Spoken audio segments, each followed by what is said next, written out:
Oi, pessoal! Como vocês estão? Prontos para mais um dia de estudos? Vamos lá! Eu sou a Ileide, professora de português. Essa aula será ministrada para o 9º ano. Bem-vindos à nossa aula 14 e hoje faremos a correção de atividades sobre colocação pronominal, que estão nas páginas 27 e 28 do livro volume 2, proposta na aula anterior. Vamos a elas. Ao responder às questões, busque sempre exatidão e precisão para garantir que você entendeu o que estudou. Vamos lá. Primeiro, leia a tira de Laerte. Na tirinha, no primeiro quadrinho, nós temos mexa-se. No segundo, não se mexa. Letra A. O humor da tira é construído a partir de duas solicitações contraditórias à mesma personagem. Se você observar, são feitas duas solicitações. Que solicitações são essas? Aqui nós observamos, enquanto um diz mexa-se, pedindo para movimentar-se, o outro diz não se mexa, pedindo para ficar parado, que são coisas contraditórias. Então, a nossa resposta, movimentar-se, mexa-se, e ficar parado, não se mexa. Na letra B, além do texto verbal dessas solicitações que foram feitas, quais elementos gráficos também marcam essa oposição? Vamos voltar um pouco à tira e observar. No primeiro quadrinho nós temos a expressão facial, aqui do possível técnico, né? Veja que o corpo da letra aqui é bem grande, está em negrito. Enquanto aqui não aparece a expressão facial, mas nós observamos o pincelar aqui, que dá uma ideia de leveza. E também o não se mexa soa mais como um pedido do que como uma ordem. Então, os elementos gráficos são o seguinte: a expressão facial atrás das cordas, do possível técnico, o negrito e as letras em corpo grande no balão de fala indicam um comando enérgico do técnico. Já a mão pintando suavemente na tela e o balão de fala com letras menores revelam mais um pedido do que uma ordem. Vamos à letra C. A colocação pronominal também se relaciona a essa oposição e contribui para o humor do texto. Em cada quadrinho, o pronome pessoal reflexivo se desloca para antes e para depois do verbo. Justifique o emprego dessas colocações pronominais? Voltando um pouquinho mais aqui à tira. Aqui, no primeiro quadrinho, o pronome está depois do verbo, enclítico. Ocorreu uma ênclise. Por quê? Observem que a oração aqui inicia por verbo. Então, deve ocorrer uma ênclise. Já no segundo quadrinho, o pronome se coloca antes do verbo, mas nós temos o não, que é uma palavra atrativa e faz com que ocorra uma próclise. Buscando nossa resposta, no primeiro quadrinho ocorre ênclise por causa do verbo que inicia a oração e está no imperativo. Mexa-se é outra informação importante. Além de iniciar a oração, o verbo também se encontra no imperativo.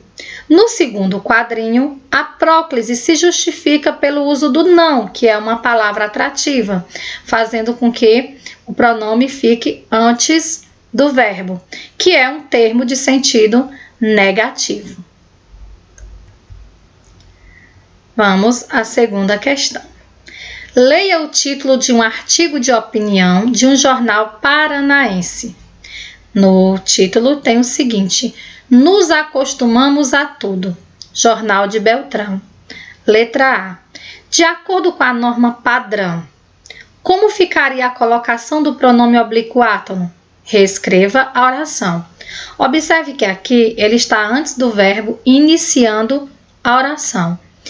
E nós temos um princípio de que não se inicia oração com pronome pessoal oblíquo átono. Então, aqui se tivéssemos que adequar a norma padrão, o pronome teria que ficar depois do verbo, já que no meio não seria porque não temos um futuro. Então, ocorreria uma ênclise, certo? Vamos à resposta. Ficaria em ênclise, o pronome teria que sair daqui do início e ficar depois do verbo. E reescrevendo, ficaria acostumamo-nos a tudo. Observe que perderá esse S. Vamos à letra B. Qual colocação pronominal é a mais usual entre os falantes brasileiros? A presente na manchete, essa aqui, com o pronome iniciando, ou na oração reescrita por você no item anterior? Acostumamo-nos. Justifique apresentando outros exemplos de uso que você conheça. Bom, no português brasileiro nós temos a preferência pela próclise. Então, a preferência seria colocar o pronome no início da oração, assim como está na manchete. A resposta, a construção apresentada na manchete, que é essa, nos acostumamos. E outros exemplos do dia a dia, podemos citar o te amo, me empresta, te ligo, se decide, me diga, sempre com o pronome proclítico iniciando a oração. Terceiro, leia a manchete e responda as questões a seguir. Nós temos a seguinte manchete. Uma mulher pisou em um caracol e o levou ao veterinário para consertar sua concha. Mistérios do mundo. Letra A.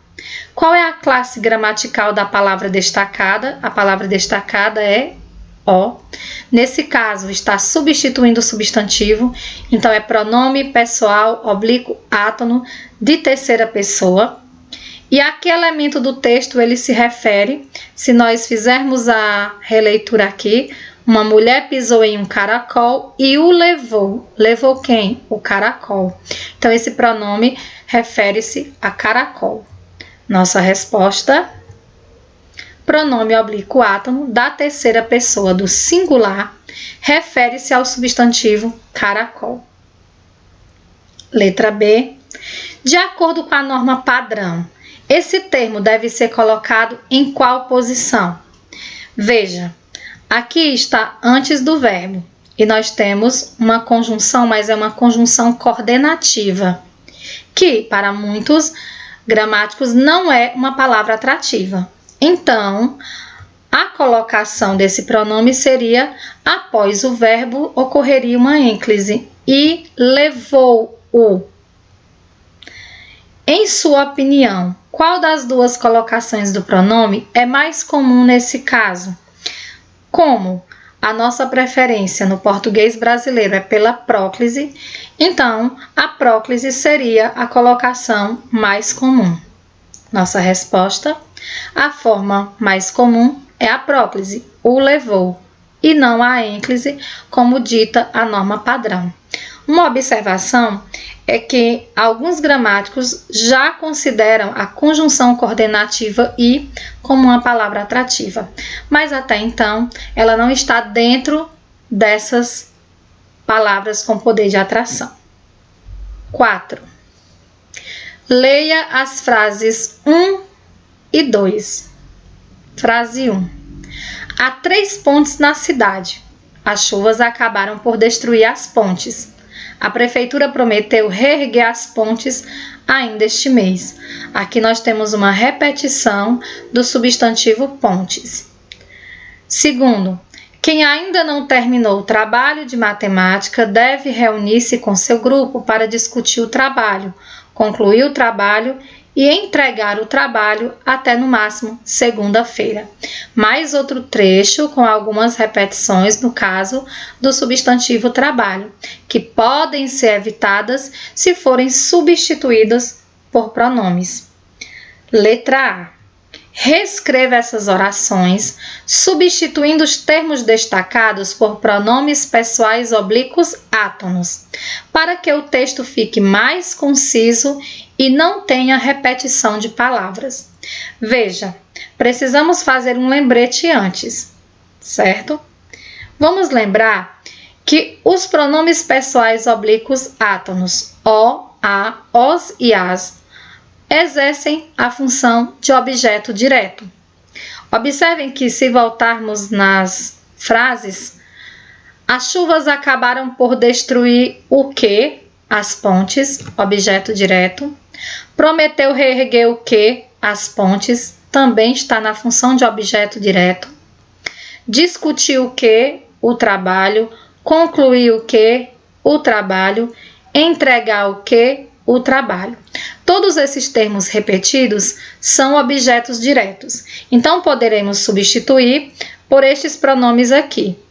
Mas devemos lembrar que, ao substituirmos os substantivos que exercem função de objeto, devemos observar a terminação do verbo. Porque se este verbo terminar em R, S ou Z, estes pronomes o, a, os e as sofrerão alterações para lu, lá, luz e las, e o verbo perderá essa terminação R, S ou Z.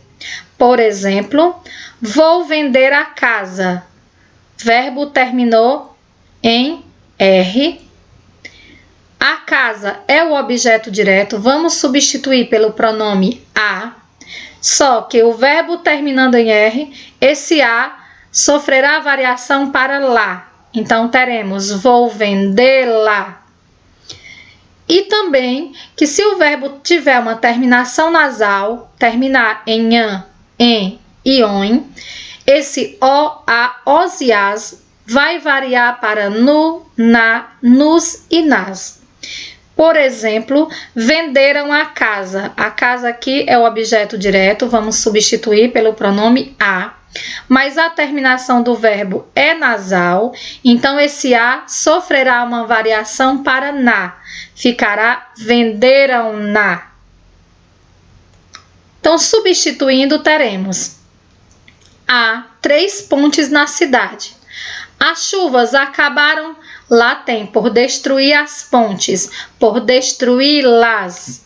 Tiramos o R da terminação do verbo e o as variou para las, por causa dessa terminação. A prefeitura prometeu reerguê-las ainda este mês. A mesma coisa, reerguer as pontes. Substituiremos as pontes pelo pronome as, que sofrerá variação para las, porque reerguer tinha a terminação R, que nós retiramos. E a segunda frase ficará assim: quem ainda não terminou o trabalho de matemática deve reunir-se com seu grupo para discuti-lo. Lá tem discutir o trabalho. Então, substituiremos o trabalho por o, que sofrerá variação para lu, devido à terminação R. Discuti-lo, concluí-lo e entregá-lo até no máximo segunda-feira. Letra B. Agora, reescreva as orações, substituindo a palavra pontes por um substantivo masculino no singular, na frase 1, e a palavra trabalho por um substantivo feminino no plural, na frase 2. Vou dar uma sugestão, mas você pode utilizar o substantivo que você achar adequado. Na primeira frase, vamos trocar as pontes por viaduto, substantivo no masculino singular. Há um viaduto na cidade. As chuvas acabaram por destruí-lo. A prefeitura prometeu reerguê-lo ainda este mês. Na segunda frase, vou trocar o trabalho por as atividades, certo? Substantivo no feminino plural. Quem ainda não terminou as atividades de matemática deve reunir-se com seu grupo para discuti-las, concluí-las e entregá-las até no máximo segunda-feira. Letra C. Com base no quadro abaixo, justifique a acentuação dos verbos nessas substituições. Observamos, vou voltar um pouco para vermos, que em algumas substituições que fizemos, o verbo tem a vogal final acentuada. Em outras, Não. Então, como vamos justificar essa acentuação? Primeiro, vamos ver a acentuação em verbos com os pronomes o, a, os e as. Então, acontece da seguinte forma. Se os verbos forem da primeira e segunda conjugação, terminação AR e terminação ER, esse verbo perde essa terminação R e recebe acento no A, no E e no O, que pode ser um acento agudo ou circunflexo. Por exemplo, se eu tiver o verbo enviar, terminação AR, então é da primeira conjugação, e eu for utilizar o pronome O, então eu terei que fazer o quê? Retirar esse R e esse O vai variar para LU. Enviá-lo. Por que acentuamos esse A? Por causa dessa orientação. É um verbo da primeira conjugação, perde essa terminação R e deve receber acento no A. A mesma coisa vai acontecer aqui com o verbo vender. Temos o verbo vender da segunda conjugação, tem a terminação R que nós vamos retirar. O pronome as sofrerá uma variação para las, então vai ficar vendê-las. Esse é acentuado porque entra nesta orientação. Se tivermos verbos da terceira conjugação, vai perder o R, o pronome vai sofrer variação, mas não vai receber acento, como em dividir, vou utilizar o pronome a, vai perder esse R e o A vai sofrer variação para lá. Dividi-la, mas não receberá acento. A não ser que, veja a observação, se o I tônico do verbo formar hiato com a vogal anterior, o que não acontece aqui. Veja que aqui o I é a vogal, certo? E não está ao lado de nenhuma outra vogal. Mas se o I tônico do verbo formar hiato com a vogal anterior, deverá ser acentuado. Por quê? Primeiro, vejamos aqui. Distrair.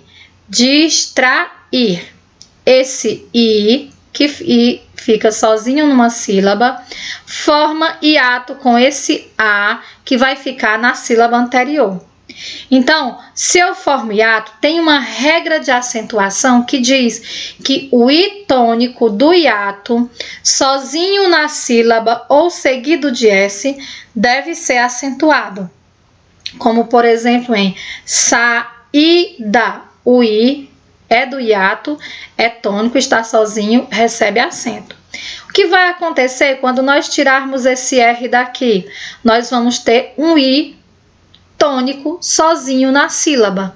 Então, ele precisará receber o acento. Isso só acontecerá se esse I formar hiato com a vogal anterior. No caso de dividir, de partir, não vai acontecer. Então, vamos às justificativas, né?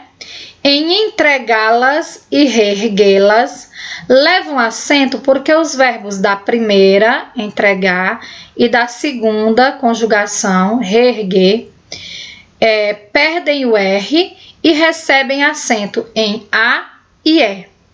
Em destruí-lo e concluí-las, levam acento porque os verbos perdem o R e o I tônico forma hiato com a vogal anterior. Aí deve receber acento por conta da regra de acentuação. Discuti-las não leva acento porque o I não forma hiato com a vogal anterior. Discutir, ela não está ao lado de nenhuma vogal, então não forma hiato. Letra D. Reescreva estas frases substituindo os termos destacados por pronomes pessoais oblíquos átonos e empregando-os a ênclise. Vamos lá. A primeira frase. As chuvas avariam as pontes nos meses de inverno. As pontes é o termo destacado, que está funcionando como objeto direto. Avariam o quê? As pontes. Então, vamos substituir por as, que é feminino plural. Observem que o verbo tem terminação nasal, AM. Então, esse as, que substituirá as pontes, sofrerá variação para nas. Então, teremos a seguinte substituição. As chuvas avariam nos meses de inverno. A segunda frase. Fui à escola e finalizei o trabalho com meu grupo. Observe que finalizei o que? O trabalho. Objeto direto substituiremos pelo pronome o. Como o verbo não tem nenhuma terminação nasal ou terminação R, S ou Z, então o pronome não sofrerá variação e o verbo também não perderá nenhuma terminação. Então fica, fui à escola e finalizei o com meu grupo. Hoje fizemos a correção das 4 primeiras questões da atividade da página 27 e 28 sobre colocação pronominal. E para a próxima aula, respondam o restante da atividade, questões 5, 6, 7, 8 e 9, das páginas 29 e 30 do livro, volume 2. Não deixem de fazer as atividades. Cuidem-se. Até a próxima aula.